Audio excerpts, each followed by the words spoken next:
এ পর্যায়ে দেশের বিভিন্ন স্থানের সভা সমাবেশ ও মানববন্ধনের খবর জানাচ্ছেন সহকর্মী আবরার মাহি।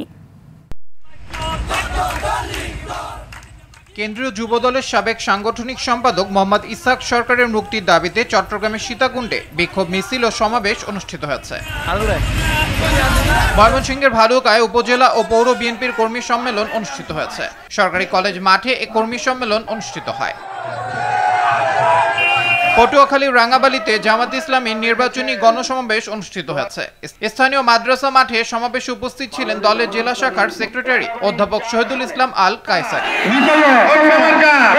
বাংলাদেশ ইনকিলাব পার্টির আয়োজনে বরিশালে বিক্ষোভ সমাবেশ হয়েছে। জেলার উজিরপুর উপজেলা চত্বরে প্রধান অতিথি হিসেবে বক্তব্য রাখেন দলটির কেন্দ্রীয় আহ্বায়ক আহমেদ শাকিল সরকার।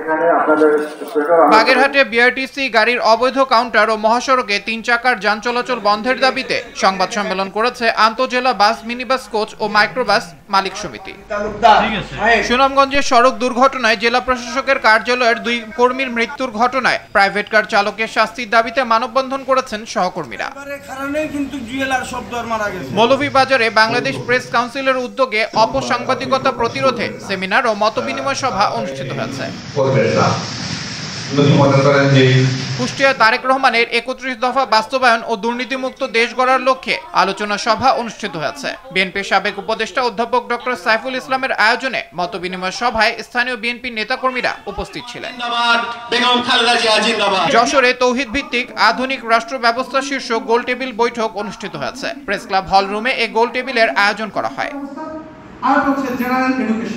যশোরে ইট প্রস্তুতকারী মালিক সমিতির ত্রিবার্ষিক সাধারণ সভা অনুষ্ঠিত হয়েছে। সভায় নাজির আহমেদ মুন্নুকে সভাপতি ও সেলিম রেজা বাবুলকে সাধারণ সম্পাদক করে 25 সদস্যের নতুন কমিটি গঠন করা হয়। বেনাপোলের বিভিন্ন সীমান্তে অভিযান চালিয়ে 27 লাখ টাকার বিভিন্ন প্রকার ভারতীয় চোরাই পণ্য জব্দ করেছে বিজিবি। দিনাজপুরের বিরামপুরে বিএনপির রাষ্ট্র কাঠামো মেরামতের 31 দফা বাস্তবায়নের লক্ষ্যে লিফলেট বিতরণ করা হয়েছে।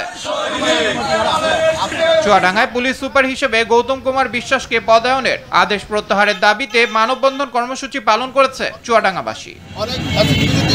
নোয়াখালীর বেগমগঞ্জের 2 গুণীজন ও জলাবদ্ধতা সহ সমাজের বিভিন্ন ক্ষেত্রে অবদানের জন্য উপজেলার 150টি স্বেচ্ছাসেবী সংগঠনকে সংবর্ধনা দেওয়া হয়েছে। বিভিন্ন সামাজিক স্বেচ্ছাসেবী সংগঠন নড়াইলে এবছর মোট 524টি মণ্ডপে শারদীয় দুর্গাপূজা অনুষ্ঠিত হবে। এর মধ্যে অধিক ঝুঁকিপূর্ণ 26টি মণ্ডপে স্ট্রাইকিং ফোর্স হিসেবে টহলে থাকবেন সেনা সদস্যরা। নওগাঁ সরকারি কলেজে অনিয়ম, দুর্নীতি, নারী শিক্ষার্থীদের সঙ্গে অধ্যক্ষের আপত্তিকর কথোপকথন ও জুলাই যোদ্ধাকে মারপিটের প্রতিবাদে মানববন্ধন ও বিক্ষোভ সমাবেশ অনুষ্ঠিত হয়েছে।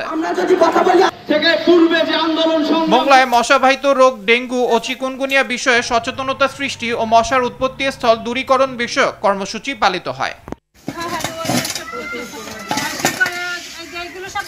হবিগঞ্জে জমকালো আয়োজনের মধ্য দিয়ে শেষ হয়েছে জুলাই শহীদ স্মৃতি জেলা প্রশাসক গোল্ড কাপ ফুটবল টুর্নামেন্ট। ফাইনালে টাই ব্রেকারে হবিগঞ্জ সদর উপজেলাকে 3-4 গোলে হারিয়ে চ্যাম্পিয়ন হয় চুনারুঘাট উপজেলা।